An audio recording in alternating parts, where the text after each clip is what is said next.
Assalamualaikum warahmatullahi wabarakatuh. Ketemu lagi dengan Akang Mulyana.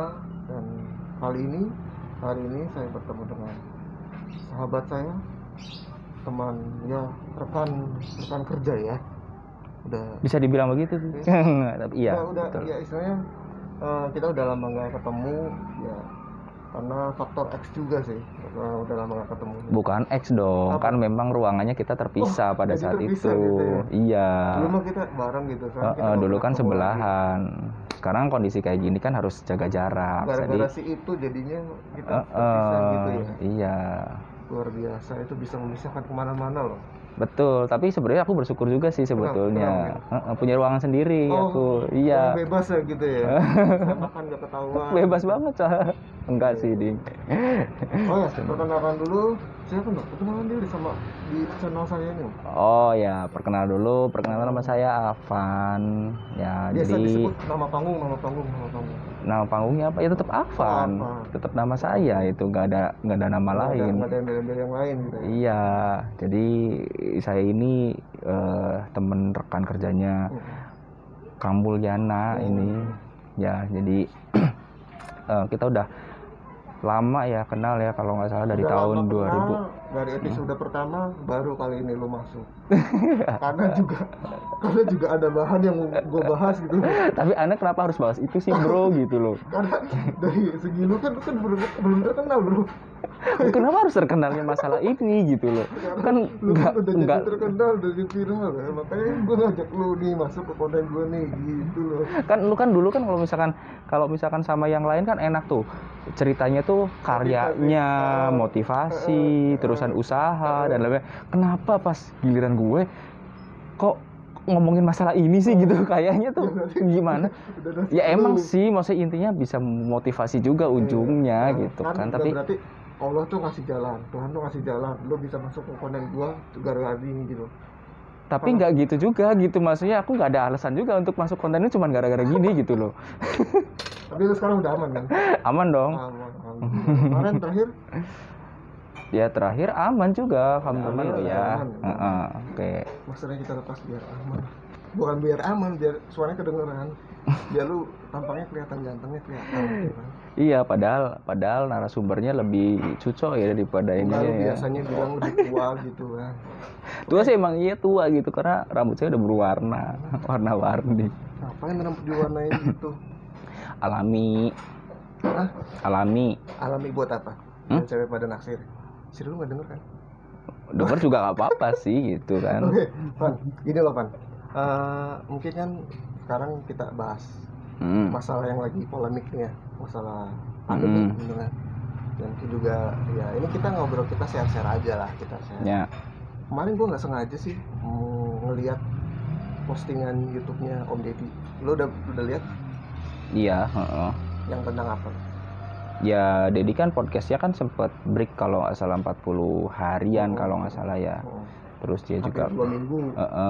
Iyalah segitu. Terus dia kan kena COVID juga kan, ya, ceritanya kan sampai di ujung mau antara hidup dan mati katanya gitu. Karena pas itu kan waktu itu kan di podcastnya sama Dokter Gunawan tuh, ya kan.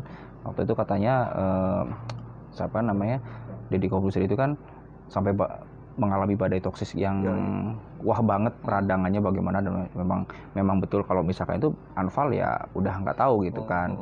Terus ternyata dia juga bisa melewati hal seperti itu gitu ya. Syukur alhamdulillah sih, mungkin ya karena banyak penanganan dari dokter sukses dia juga gitu kan, nakesnya juga support juga, ternyata bisa Deddy Corbuzier selamat. Betul. Ya sebenarnya sih ya gue sempet aneh gitu kan, maksudnya Deddy Corbuzier ini kan mungkin dia ya nggak beda jauh sama lu lah, nggak beda jauh, maksudnya ya gantengnya sih dia gitu, maksudnya. Ntar dulu, bedanya apa nih?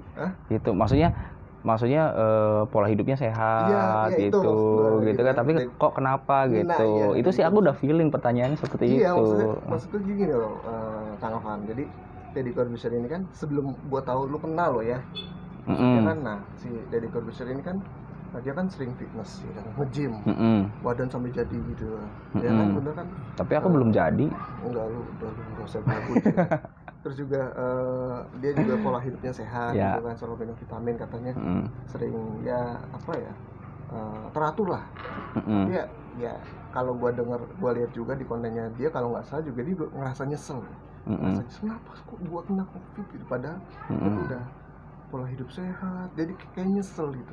Nah jadi gini ya, kalau menurut aku mungkin sama berpikirnya mungkin Om Deddy juga, bahwa si makhluk ini itu tidak mengenal siapa orangnya, siapa apa namanya genrenya, bisa perempuan lah, cowok, atau misalkan dia apa sehat atau sakit bagaimana, anak kecil atau orang tua, enggak gitu. Si makhluk ini memang ya kalau misalkan memang dia masuk ke tubuh kita dan imun kitanya juga memang lagi jelek gitu kan, tanpa disadari ya kena, ya udah kena aja. Sebenarnya mungkin katanya sekarang prokes ya, prokes ini kan katanya harus jaga jarak lah apa segala macam. Tapi saya yakin semua yang di udara ini ya berterbangan, ini mungkin banyak virus, banyak apa gitu, lu juga pasti ngehirup, cuman karena memang imun lagi bagus ya nggak masalah bro gitu kan. Cuman mungkin pas itu Om Deddy juga mungkin lagi imunnya lagi jelek, gue juga lagi jelek juga imunnya kan. Kebetulan juga lagi apa namanya di rumah juga lagi ada renovasi, capek segala macam. Debu kemana-mana kali ya. Iya, tapi nggak kena karena debu juga sih gitu kan. Kayaknya bukan ini badai debu dong kenanya. Gitu ya, intinya si makhluk ini itu ya bisa menyerang ke siapapun gitu. Di saat kita lagi imunnya lagi jelek, mungkin kalau misalnya kita nggak tahan banget ya imunnya ya bisa terus akan drop terus gitu. Kalau menurut aku sih gitu ya. Mungkin sama sekarang Om Deddy juga sudah ngerasain seperti itu ya, berpikiran oh berarti si dia ini nggak mengenal apapun gitu. Istilahnya wah bener-bener dia mah nggak mandang siapa aja gitu ya. Ya karena gua mikirnya gini loh Kang, jadi orang yang hidup sehat aja gitu, orang hidup sehat, dia benar-benar teratur pola hidupnya, pola makannya, bisa kena gitu. Apalagi gue yang sering ngopi gitu, tapi nggak ngerokok sih, sering ngopi sehari 2 kali gitu kan. Tapi terus juga nggak jarang makan sayur-sayuran gitu. Tapi gue jadi makin takut sih sebenarnya. Tapi tetap gue percaya, gue yakin lah ada Tuhan yang melindungi gitu. Kan gitu. Sebetulnya kan setelah kejadian ini ya,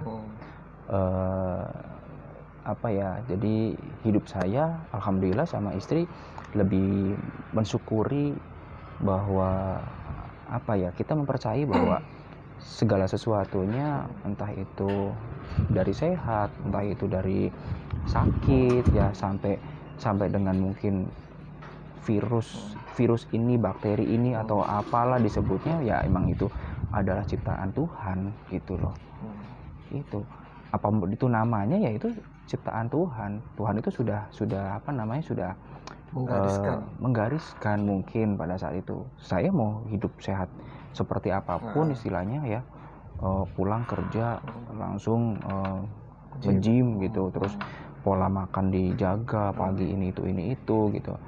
Nyatanya kalau memang ditakdirkannya sudah qadarullah yang sudah kena ya itu. Tapi dari situ saya dan istri apa namanya bisa mengambil hikmahnya ya, oh mungkin Allah lagi sayang nih sama kita gitu, mungkin biar lebih dekat lagi, betul. Terus juga kan katanya kalau kita diberi cobaan, diberi waktunya kita lagi sakit itu kan katanya Allah tuh lagi sayang sama kita gitu. Mungkin kita juga lagi banyak dosanya gitu kan ya, alhamdulillah bisa dileburin gitu ya. Kita ngambil hikmahnya di situ sih bro. Cuman memang betul, aku juga sempat kepikiran ada nggak terimanya gitu, nggak terimanya sama gitu, kan. Iya sama gitu, kok bisa gitu saya kena.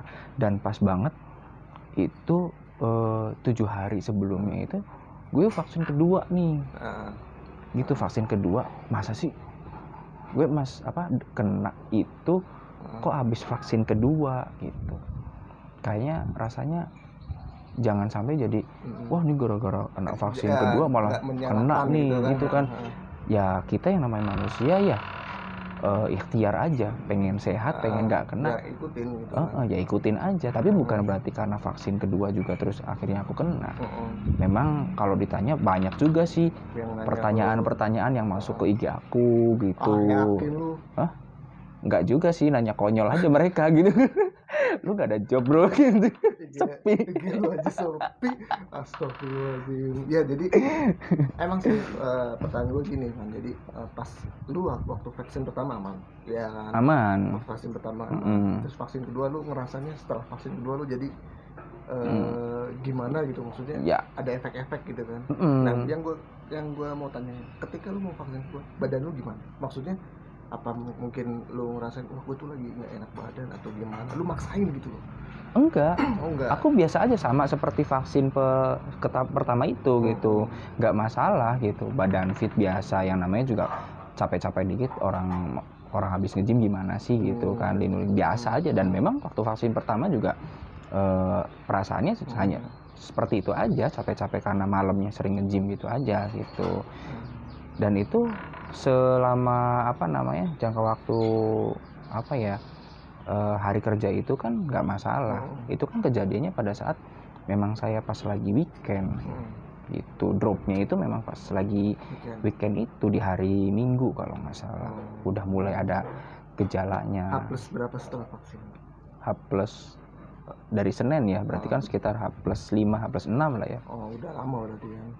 Soalnya kan sekarang gini lah, kita logikanya sih emang banyak orang ya, banyak orang itu yang nggak mau vaksin karena faktor X, karena dia nggak mau vaksin juga karena dia dengar lagi dari orang, lu jangan vaksin, si Ani meninggal, si B meninggal, bener nggak? Betul. Ya, ternyata kan secara fakta kita kan nggak tahu kenyataannya. Betul. Gitu. Banyak yang kena istilahnya provokator seperti itu. Makanya kan, nah gua tanyain lu kan setelah vaksin itu kan mungkin H+ berapa memang ya itu yang gua bilang, kena vaksin ya udah divaksin aja pasti bisa kena gitu kan. Betul. Berarti kan balik lagi ke daya tahan tubuh kita.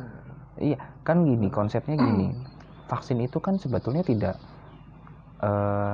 menjadikan bahwa kita itu akan kebal terhadap virus ini loh ya gitu kan. Vaksin ini kan hanya tubuh kita, imun kita itu biar nambah gitu. Dia bisa, dia itu membaca virus baru ini, dia obatnya apa gitu, secara natural ya, secara tubuh kita lah ya. Ibarat di sisi lain juga kita mengkonsumsi obat-obatan mungkin ya dari luar gitu kan. Tapi bahwa yang perlu dipahami di sini bahwa vaksin itu bukan berarti untuk kita itu jadinya kebal terhadap virus ini gitu, enggak. Nah, parah-parahnya katanya kan, kalau gue kemarin lihat podcastnya Om Deddy ya, sampai dia tuh antara hidup dan mati, bener gak kayak gitu? Betul. Yang saya rasain sama istri betul gitu. Cuman ini yang penting adalah pemberitaan masalah COVID ini kan sebetulnya kan tidak salah juga sebetulnya, tidak menuntut bahwa pemberitaan media begitu ya mereka menjalankan tugasnya gitu loh bro, dengan sesuai dengan tanggung jawabnya lah ya. Cuman bagaimana kita memfilternya sebetulnya, ya nggak sih gitu kan. Oh pemberitaan ini itu malah bikin kita stres. Ya udah sih, kalau misalkan daripada stres ngapain dilihat gitu loh. Kita kan sebagai manusia begitu aja gitu kan.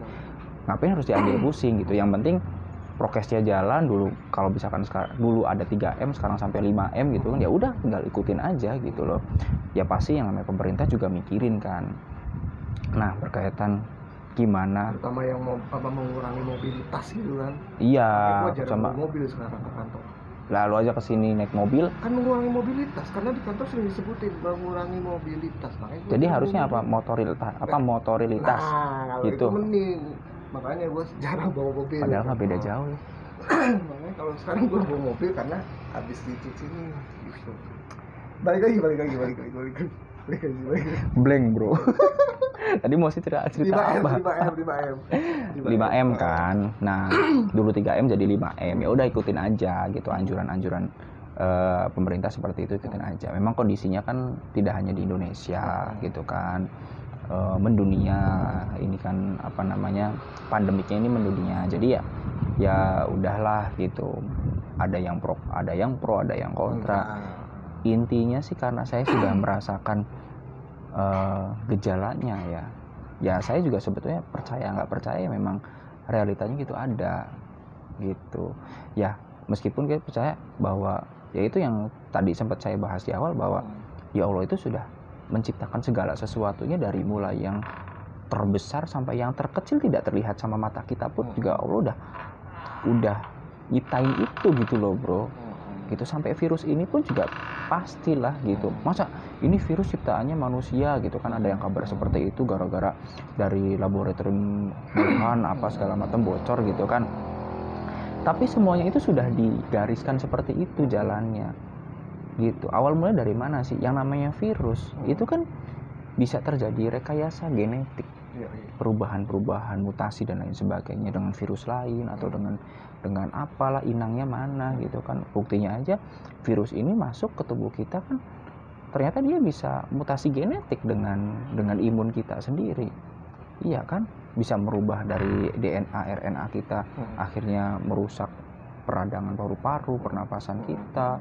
Kalau misalkan ada yang ada penyakit bawaan malah diserang juga. Punya penyakit bawaan. Iya, ada bronkitis juga. Bronkitis. Lu makin parah nggak? Alhamdulillah, sebelum saya di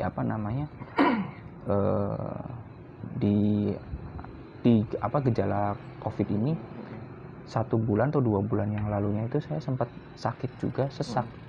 Cuman pas di tes swab itu negatif, kita langsung sama-sama isolasi mandiri. Kita pun berpikir nggak kena tuh, yang namanya kena virus tuh nggak kena gitu. Kita mikir sama-sama kena tipes nih kayaknya. Tapi benar itu, sorry potong. Ketika kita kondisi yang lagi seperti itu, kita bisa melihat pengorbanan istri. Benar-benar ketika kita ya istilahnya sebagai istilahnya pendamping hidupnya lagi jatuh sakit. Wah, dia benar-benar wah itu kalau diceritain ya. Kalau diceritain ya mungkin kalau dibilang perang mah titik darah penghabisan ya. Sampai selemah-lemahnya kita ya, yang menjadi kekuatan itu adalah ya ibaratnya ya kalau dibilang cinta kita ya cinta kita gitu, yang jadi powernya itu, yang jadi kekuatannya gitu. Ngomong buat istri. Ntar dulu, cerita dulu, saya beresin dulu. Iya, nanti ini pesan-pesan terakhir gitu. Nanti aja kalau udah mau selesai. Maksudnya lagi ngobrolin istri, lu ngomong dulu lah. Iya ya, pokoknya terima kasih buat istri saya yang sudah merawat saya pada saat itu, dan terima kasih juga buat saya sendiri yang sudah merawat istri saya pada saat itu gitu. Berarti harus istri lu ikut podcast juga gitu. Harusnya, cuman dia orangnya nggak medsos, nggak sosialita lah. Kayak lu gitu ya. Dia sukanya yang barang-barang branded gitu, beli tas yang harganya 5 juta, repot saya nangis, sedih saya. Ya, 5 juta sekali habis gaji saya gitu kan, mending saya buat nyicil rumah ya. Ini baru kali itu ya curhat. Semoga didengar. Mudah-mudahan nanti besok-besok nggak pernah beli tas lagi. Iya, kalau ada yang mau nyumbang nggak apa-apa, rekening saya di bawah ini ya. Terus lanjut gimana? Terus masa-masa kritis itu dimulai dari hari Rabu itu bro. Rabu, Kamis, Jumat ya. Sabtu pagi istri saya udah nggak demam lagi. Nah, udah nggak demam lagi, tapi dia masih ada rasa pegel-pegel, masih ada. Sabtu siang saya baru kelar itu pas Sabtu siang. Demamnya udah turun, tapi memang rasa pegel-pegelnya. Cuman takutnya kalau kata Om Deddy mungkin badai toksiknya mungkin di situ kali ya. Karena memang bener naik turun itu. Saya sama istri udah pasrah. Ya bener, antara hidup dan mati itu. Panas, rasa panas tinggi. Tulang itu kayak retak semua gitu loh rasanya. Lemes. Udah, saya aja tidur berbaring ya nangis, ya nangis sampai nggak gimana gitu. Gua selama seminggu juga tiap malam gua nangis. Banyak dosa tapi iya. Terus gua pas lagi sakit ya gua minta banyak maaf. Dosa tapi iya. Iya gua banyak dosa bro. Gua banyak dosa. Gak ada manusia nggak punya dosa. Pas lagi sakit seminggu minta doa, minta pertolongan, terus juga gua tobat kan, nggak mau kayak gini. Setelah sembuh balik lagi. Galak. Terus gimana? Terus gimana? Ya itu, jadi terjadi badainya itu 3 harian itu, 3 hari sampai 4 hari kalau aku udah kita pasrahkan, udahlah apapun ini penyakitnya, saya juga tidak mau bersuudon kemana-mana. Nanti ya Allah mungkin sampai saya itu juga mungkin berdoa, istri saya juga sampai nyari-nyari saya kan, maksudnya kan gimana gitu kan. Saya juga ya nggak apa-apa gitu, saling menguatkan aja pada saat berarti itu. Beda kamar ya? Beda kamar. Tapi sebelumnya kita belum tahu bahwa itu kita kena virus, kena itu gitu. Setelah melewati masa itu, nah hari Sabtu itu takutnya ini demam lagi nih. Saya tuh ngebel teman saya yang kerja di rumah sakit, minta pertolongan, ada nggak teman kamu yang punya jasa buat infus di rumah, bantuin gitu kan. Takutnya ini akan melonjak naik lagi gitu demamnya gitu. Ternyata ada gitu kan. Beberapa saya cari teman yang perawat, awalnya mereka pada nggak mau, teman kita sendiri juga nggak mau gitu loh. Karena takut itulah kamunya belum di swab lah, hasil PCR-nya belum ada lah, apa segala macam. Wah, pokoknya teman kita sendiri nggak mau gitu. Lu tau nggak waktu kemarin mau ngajak podcast lu syaratnya apa kemarin?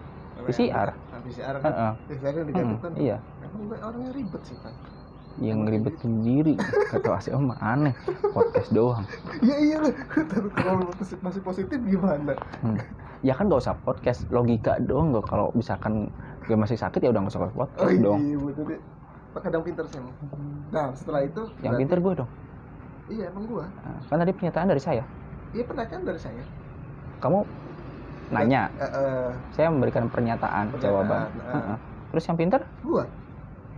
Saya pinter di mana ya? Tadi barusan udah bilang pinter gue. Oh iya. Udah lah balik lagi. Terus setelah itu udah lama kelamaan nih. Berarti total penyembuhan lu dalam masa kritis itu berapa hari? Kalau dihitung sakit ya, kalau dari saya ya, Minggu, Senin, Selasa, Rabu, Kamis, Jumat, Sabtu, 7 hari. Lama juga ya? Lama, lumayan lama saya itu. Terus, nah setelah tadi aku minta pertolongan temen kita sendiri yang notabene-nya dia perawat dan nggak bisa, ya udahlah pas. Tapi saya punya teman lagi yang kerja, cuman dia bukan perawat, dia di bagian office-nya lah bro gitu kan. Terus menjelang mau duhur tuh dia informasi gitu, Mas ini ada nih temen nih mau katanya gitu kan. Nggak apa-apa saya bilang gitu, nggak apa-apa katanya gitu. Nanti ini ya, nanti di infus ini. Udah mas, nggak apa-apa coba, ya udah gitu kan. Karena itu kan jasa luar ya, otomatis ada jasa pribadinya lah ya. Itu ya nggak apa-apa wis, yang penting saya sama istri tuh pengen sembuh gitu loh. Saya nggak pengen lewatin masa kritis lagi ya Allah itu. Saya tuh nangis tiap hari berapa. Istri saya juga. Siapa ya? Udah beda kamar lah ya gitu. Kondisinya begitu. Ya terpisah. Kalau misalkan dibarengin sekamar gitu, jejeran sekamar sakit semua, udah kayak mayat dong. Jadi pas itu memang kondisinya luar biasa banget. Luar biasa. Gua pernah bayangin. Jangan dibayangin, jangan sampai lah. Pokoknya teman-teman di sini juga mudah-mudahan jangan sampai kena deh kayak gitu kan, karena memang gejalanya memang power banget lah itu si virus buat nyerang kita. Motivasi apa ke teman-teman channel Akang Mulyana biar mereka juga oh iya gue harus kayak gini lah sini. Selain itu juga ya, maksudnya di luar di luar lu kena covid kan usia berapa sekarang? Usia 23 tahun. 32, seumuran sama gua kan berarti kan. 32. Jangan ngarang-ngarang loh. Beda loh ya. Di usia 32 tahun, lu sekarang kan kalau gua lihat di kantor ya, maksudnya di suatu instansi perusahaan, lu sudah juga menjabat sebagai pemimpin, bener gak? Nah buat teman-teman yang di sana, yang istilahnya mereka masih mencari pekerjaan, terus juga ya sekarang kan pekerjaan juga harus ada surat covid lah apa nah. Ya. Lu kasih semangat buat mereka coba. Ya, jadi buat teman-teman yang di luar sana ya, baik entah itu keluarga, saudara, rekan kerja sendiri ya di lingkungan kantor, atau saudara-saudara saya gitu yang kenal ataupun yang nggak kenal lah ya. Dari pengalaman pribadi saya khususnya ya, kalau dibilang virus ini ada atau tidak ada, memang saya rasain memang ada gitu ya.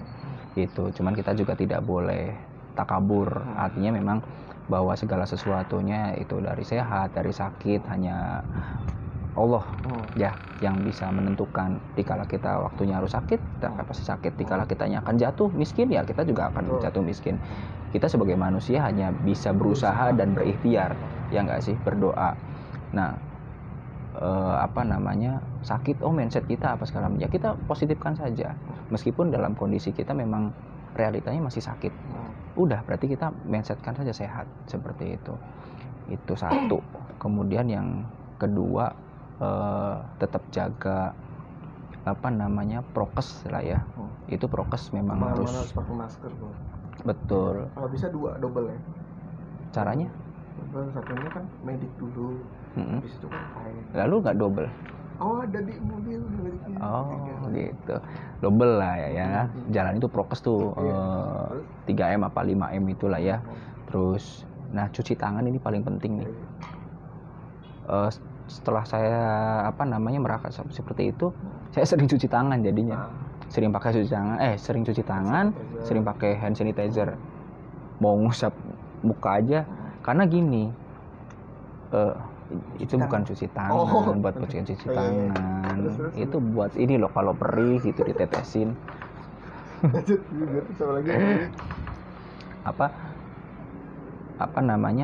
Meskipun kita udah kena, belum tentu kita itu udah selesai.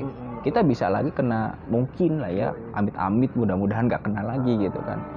Karena virus ini akan mungkin bisa jadi endemik, sama halnya mungkin dulu lah ya, kayak virus polio, virus campak, ya nggak sih? Sampai sekarang vaksinnya masih ada kan, anak kecil harus pakai vaksin. Mungkin pada masanya, pada saat virus polio itu sama, masyarakat juga begini, tidak ada yang tidak menerima, ada yang menerima, percaya dan lain sebagainya pada masanya. Karena masanya itu sudah lewat, ya nggak jauh sebelum itu kita lahir, ya kita ngikutin anjuran pemerintah.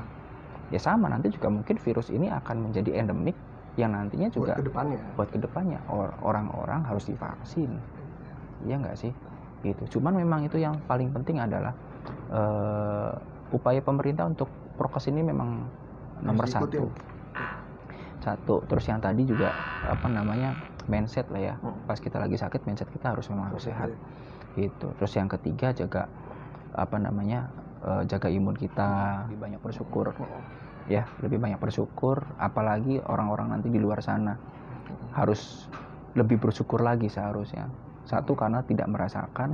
Terus yang kedua adalah nikmat kita untuk masih diberikan pekerjaan, itu alhamdulillah sekali. Udah kondisi begini, pandemik, banyak orang-orang yang nganggur, masih nyari kerja dan lain sebagainya, susah. Perusahaan-perusahaan malah banyak yang luarin karyawannya, ya nggak sih? Gitu. Malah kita yang masih bisa bertahan, masih bisa survive di perusahaan kita, ya kita syukurin. Tapi yang belum mendapatkan pekerjaan pun, untuk nikmat sehat saja sudah cukup bersyukur. Ya, dia belum mendapatkan pekerjaan, kemudian kalaupun misalkan dia bisa membantu orang, itu adalah poin plus, ya nggak sih? Itu ya amal lah bagi dianya gitu.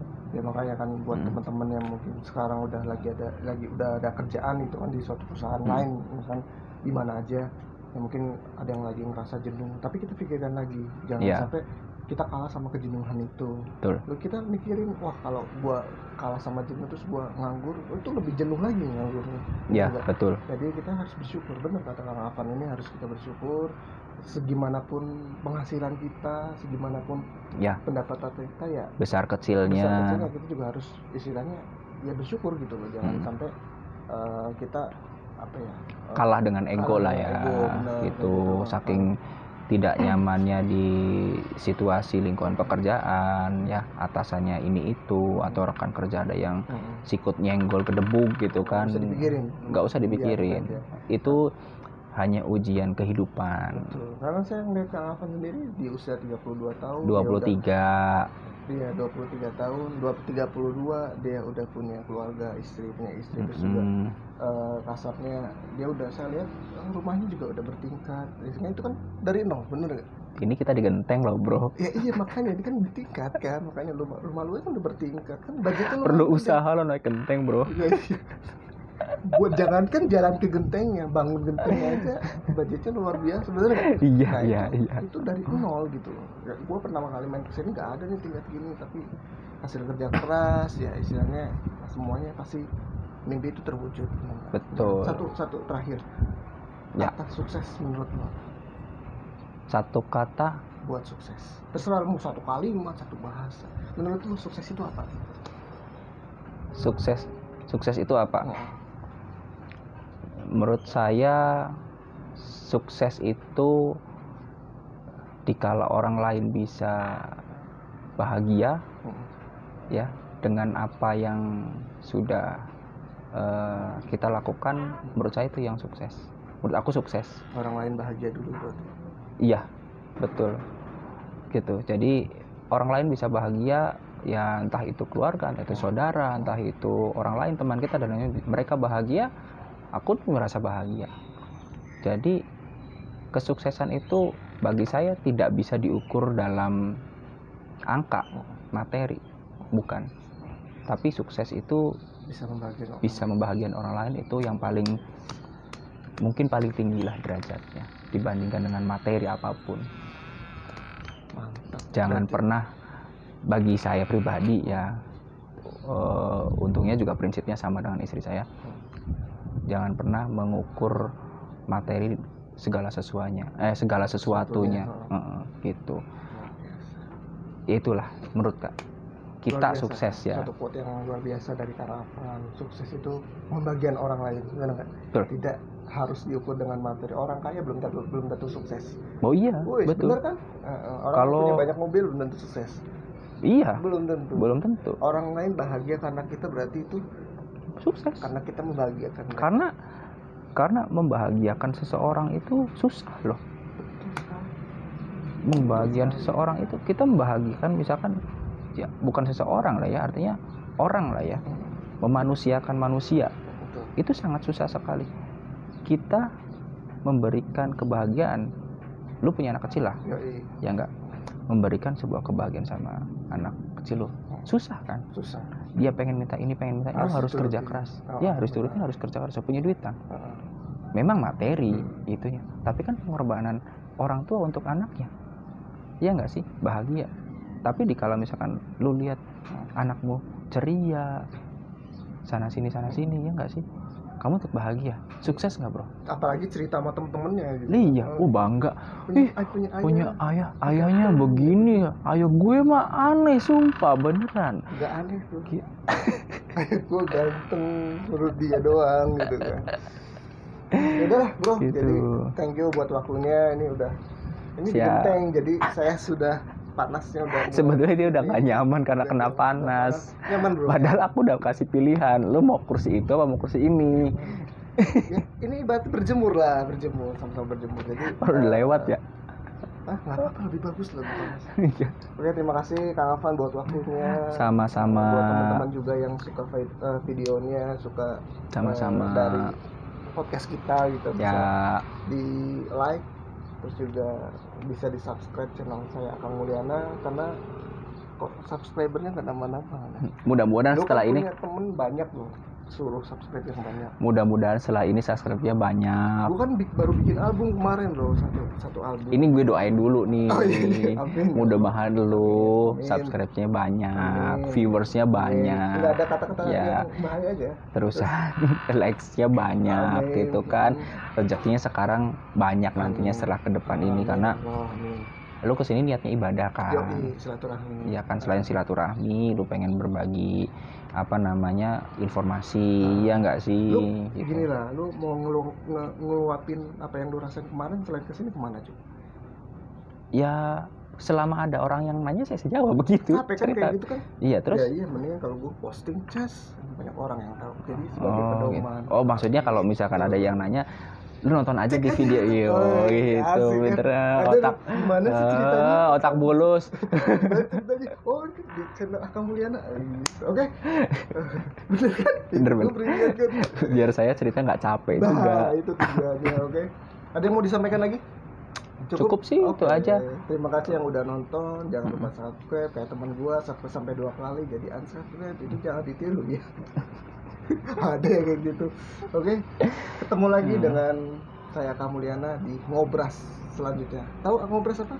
Ngobrol bersama. Salah. Apa tuh? Ngobrol asik dan seru bareng Akang Mulyana. Oh. Bye. Nggak asik padahal.